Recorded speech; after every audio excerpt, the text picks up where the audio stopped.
ഒരു കൊല്ലത്തിൽ ഏകദേശം 3 മാസത്തോളം നിസ്കാരം ഉണ്ടാവില്ല മൊത്തം കണക്കൂട്ടി നോക്കിയാൽ. ചില സ്ത്രീകൾക്ക് 15 ദിവസം വരെ മെൻസസ് ഉണ്ടാവും. അങ്ങനെയാണെങ്കിൽ കൊല്ലത്തിൽ 6 മാസം നിസ്കരിക്കണ്ടെന്ന് കൽപ്പന. പള്ളിയിൽ പോകേണ്ട, വീട്ടിൽ തന്നെ നിസ്കരിക്കേണ്ട കൽപ്പന. നിസ്കരിക്കണ്ട. പ്രസവരക്തം 2 മാസം വരെ ചിലപ്പോൾ ഉണ്ടാവും. ചിലപ്പോൾ 28 ദിവസം, 30 ദിവസം, 40 ദിവസം കൊണ്ടൊക്കെ കഴിയും.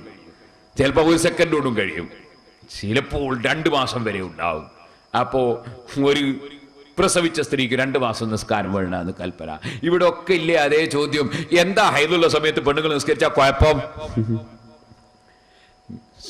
പ്രസവരക്തമുള്ള സമയത്ത് സ്ത്രീകൾ നിസ്കരിച്ചാൽ എന്താ കുഴപ്പം? പള്ളി പോകട്ടെ, വീട്ടിൽ തന്നെ നിസ്കരിച്ചാൽ എന്താ കുഴപ്പം? കുഴപ്പമില്ല. കുഴപ്പമുണ്ടായാലും കുഴപ്പമുണ്ടാകാതിരിക്കുമല്ലോ ഇവിടുത്തെ വിഷയം. അല്ലാഹു റസൂൽ ഇത് പഠിപ്പിച്ചു എന്നുള്ളതാണ്. നബി സല്ലല്ലാഹു അലൈഹി വസല്ലം തങ്ങൾ പഠിപ്പിച്ചു, വബുയൂതുഹുന്ന ഖൈറുൽ ലഹുന്ന, സ്ത്രീകൾക്ക് നിസ്കരിക്കാൻ അവരുടെ വീടാണ് ഖൈർ. അപ്പോൾ അല്ലാഹുവിന്റെ റസൂലിനെ വിശ്വസിക്കുന്ന സ്ത്രീകൾ വീട്ടിൽ വെച്ച് നിസ്കരിക്കും. റസൂലുള്ളാഹിനെ വിശ്വസിക്കാതെ മൗലവിമാരെ വിശ്വസിക്കുന്ന സ്ത്രീകൾ പള്ളിയിൽ പോകും.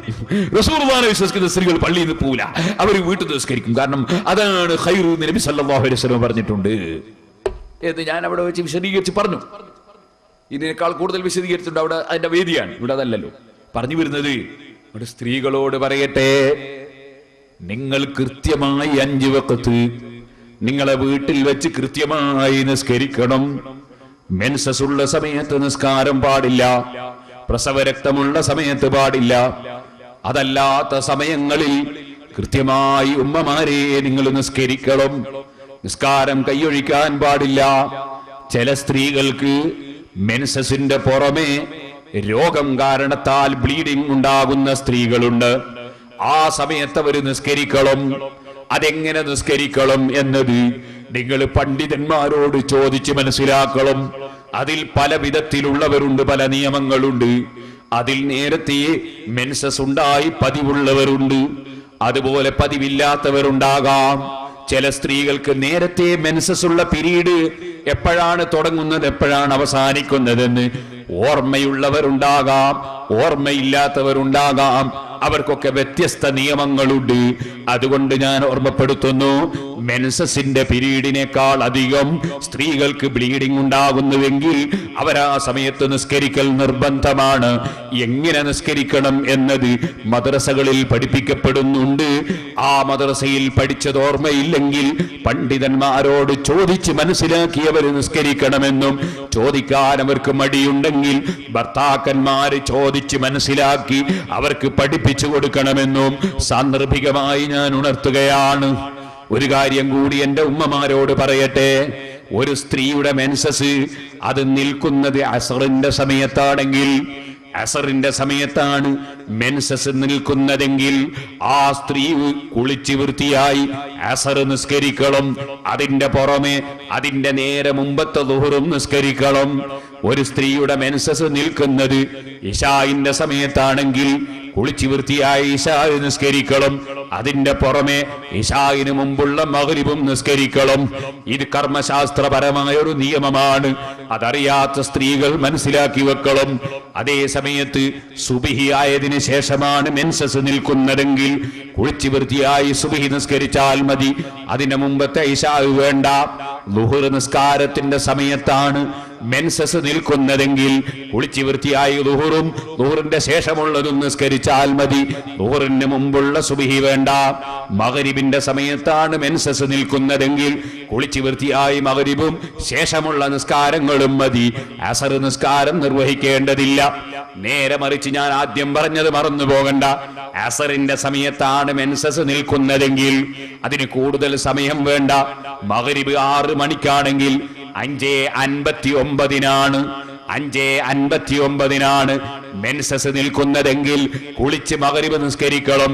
അതിന്റെ പുറമെ അസറിന്റെ സമയത്താണല്ലോ മെൻസസ് നിന്നത്, അതുകൊണ്ട് അസർ നിസ്കരിക്കണം. അതിന്റെ നേരെ തൊട്ട് മുമ്പുള്ള ദൂറും നിസ്കരിക്കണം. ഇതുപോലെ സുബ്ഹി 5 മണിക്കാണെങ്കിൽ 4:59 മെൻസസ് നിൽക്കുന്നതെങ്കിൽ തന്നെ ആ സ്ത്രീ അതാ കുളിച്ച് വൃത്തിയായി സുബ്ഹി നിസ്കരിക്കണം. അതിന്റെ പുറമെ ഇശാ നിസ്കരിക്കണം. ഇശാഇന് മുമ്പുള്ള മഗ്രിബും നിസ്കരിക്കണം. ഈ മസ്അല ബാദിന് വന്ന ഉമ്മമാരെ നിങ്ങൾ ശ്രദ്ധിച്ചു വെക്കണമെന്നുണർത്തുകയാണ്. പഴയ കാലത്ത് കർമ്മശാസ്ത്രപരമായ നിയമങ്ങൾ ധാരാളം പറയുന്ന വഅദിന്റെ 40 ദിവസം 60 ദിവസം 90 ദിവസമൊക്കെ നീണ്ടു നിൽക്കുന്ന വഅദ് പരമ്പരയുണ്ടായിരുന്നു. ഇല്ലേ പഴയ കാലത്ത് 40 ദിവസത്തെ വഅദ് ഇല്ലേ? നിങ്ങളൊക്കെ കേട്ടില്ലേ? 40 ദിവസത്തെ വഅദൊക്കെ കേട്ടില്ലേ? പഴയ കാലത്ത് അങ്ങനെ ഉണ്ടായിരുന്നു. ഇപ്പോഴതൊക്കെ പോയി. ഇൽമ് പറയാൻ ആളില്ല, മസ്അല പറയാൻ ആളില്ല, ഫിഖ് പറയാൻ ആളില്ല. ഉണ്ടെങ്കിൽ തന്നെ അവർക്ക് സമയമില്ല, ഉണ്ടെങ്കിൽ തന്നെ കേൾക്കാൻ ആൾക്ക് താല്പര്യമില്ല. അവനവന്റെ ദീനിന്റെ നിയമങ്ങൾ പഠിക്കൽ നിർബന്ധമല്ലേ സഹോദരന്മാരെ? നീണ്ടു നിൽക്കുന്ന കർമ്മശാസ്ത്രപരമായ നിയമങ്ങൾ പറയുന്ന ധാരാളം വേദികൾ അഹ്ലുസുന്നത്തി വൽ ജമാഅത്തിന്റെ പണ്ഡിതന്മാരും പ്രവർത്തകരും ഓരോ മഹല്ലത്തുകളിലും സംഘടിപ്പിക്കണം. മസ്അല നന്നായി പഠിച്ചു വഅദ് പറയുന്ന പണ്ഡിതന്മാരുണ്ടാകണം. കർമ്മശാസ്ത്ര നിയമങ്ങൾ ജനങ്ങൾക്ക് പറഞ്ഞ് മനസ്സിലാക്കി കൊടുക്കണം. തഖ്വയിലേക്ക് ജനങ്ങളെ ക്ഷണിക്കണം. അതിനാണ് വഅദിന്റെ സദസ്സ്. വഅദിന്റെ സദസ്സ് എന്ന് പറഞ്ഞാൽ ഉസ്താദിനെ ചീത്ത പറയാനുള്ളതല്ല, ഉസ്താദുമാരെ കുറ്റം പറയാനുള്ളതല്ല, ആലിമീങ്ങളെ ഗ്രൂപ്പ് തിരിച്ച് ചീത്ത പറയാനുള്ളതല്ല, തങ്ങന്മാരെ നിസ്സാരപ്പെടുത്താനുള്ളതല്ല. ഇൽമിന്റെ സദസ്സ് ഗീബത്തും നമീമത്തും ഫിത്നയും ഫസാദും പറയാനുള്ളതല്ല. ഇൽമിന്റെ സദസ്സ് വമൻ അഹ്സനു ഖൗലൻ മിമ്മൻ ദആ ഇലല്ലാഹ്, അല്ലാഹുവിലേക്ക് ജനങ്ങളെ ക്ഷണിക്കുന്നവനേക്കാൾ നല്ല വാക്ക് പറയുന്നവൻ ആരാണെന്ന് പരിശുദ്ധ ഖുർആൻ ചോദിച്ചില്ലേ? അല്ലാഹുവിലേക്ക് ജനങ്ങളെ ക്ഷണിക്കണം, അഥവാ അല്ലാഹുവിന്റെ ദീനിലേക്ക് ക്ഷണിക്കണം. അല്ലാഹുവിനെ പ്രിയം വെക്കുന്ന ജനങ്ങൾ ഇവിടെ ഉണ്ടാകണം, അല്ലാഹുവിനെ ഭയപ്പെടുന്ന ജനങ്ങൾ ഉണ്ടാകണം, അല്ലാഹുവിന്റെ ദീനിന്റെ നിയമം പാലിക്കുന്ന ജനങ്ങൾ ഉണ്ടാകണം, തെറ്റായ പ്രവർത്തനങ്ങളിൽ മാറി നിൽക്കുന്ന മുത്തഖീങ്ങൾ ഉണ്ടാകണം. അതിന് പ്രചോദനം നൽകാനാണ് വഅദിന്റെ സദസ്സ്, ക്ലാസിന്റെ സദസ്സ്, ഇൽമിന്റെ സദസ്സ്. ഈ ബോധം നമ്മെ നിയന്ത്രിക്കണം സഹോദരന്മാരെ. ഞാൻ നീട്ടി സംസാരിക്കുന്നില്ല. എല്ലാ വിഷയങ്ങളിലും പ്രസംഗിച്ച സീഡികളുണ്ട്. വിശദമായ പ്രസംഗം കേൾക്കേണ്ടവർക്ക് സീഡിയെ ആശ്രയിക്കാം. ഒരു ദിവസം കൊണ്ടെല്ലാം കൂടി പറയാൻ കഴിയില്ലല്ലോ. സുബ്ഹാനല്ലാഹ്, അല്ലാഹുവിന്റെ ദീനിന്റെ നിയമങ്ങളുണ്ടോ പറഞ്ഞാൽ തീരുന്നു. അത് വളരെ വിശാലമായ കടലല്ലേ സഹോദരന്മാരെ? അതിൽ ഒരു ചെറിയ തുള്ളി പോലും നമുക്ക് ലഭിച്ചിട്ടില്ലല്ലോ. ലഭിച്ചവര് മഹാന്മാരായ ഇമാമിങ്ങളല്ലേ, കഴിഞ്ഞുപോയ പണ്ഡിതന്മാരല്ലേ. ആ പണ്ഡിതന്മാര് പഠിപ്പിച്ച നിയമങ്ങൾ അത് നന്നായി മനസ്സിലാക്കി ജീവിതത്തിൽ പകർത്തി തഖ്വയോടെ ജീവിച്ച് മരിക്കണം.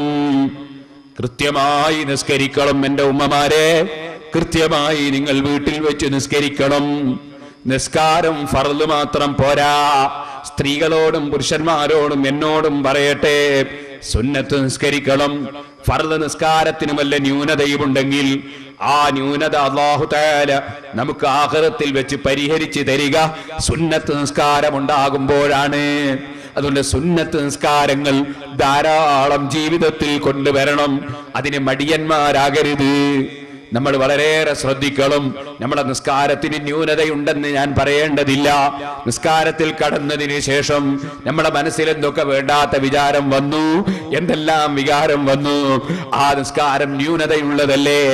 ആ ന്യൂനതകളൊക്കെ പരിഹരിക്കാൻ പരമാവധി സുന്നത്ത് നിസ്കാരം വർദ്ധിപ്പിക്കലാണ് പരിഹാരമെന്നും നിസ്കരിക്കുന്ന സമയത്ത് സുജൂദിന്റെ സ്ഥലത്തേക്ക് നോക്കി നിസ്കരിക്കലാണ് ഭക്തിയുണ്ടാകാനുള്ള കാരണമെന്നും നിസ്കാരത്തിന് മുമ്പ് മനുഷ്യന്റെ മനസ്സിലുള്ള പ്രശ്നങ്ങളൊക്കെ പരമാവധി മാറ്റിവെച്ചുകൊണ്ട് തുറന്ന മനസ്സോടെ, അതേ വിശാലമായ മനസ്സോടെ, മറ്റ് ചിന്തകളില്ലാതെ നിസ്കാരത്തിലേക്ക് കടക്കുകയാണ് അതിന്റെ മാർഗമെന്നും ഫതുഹുൽ മുഈൻ വിശദീകരിച്ചത് കാണാം.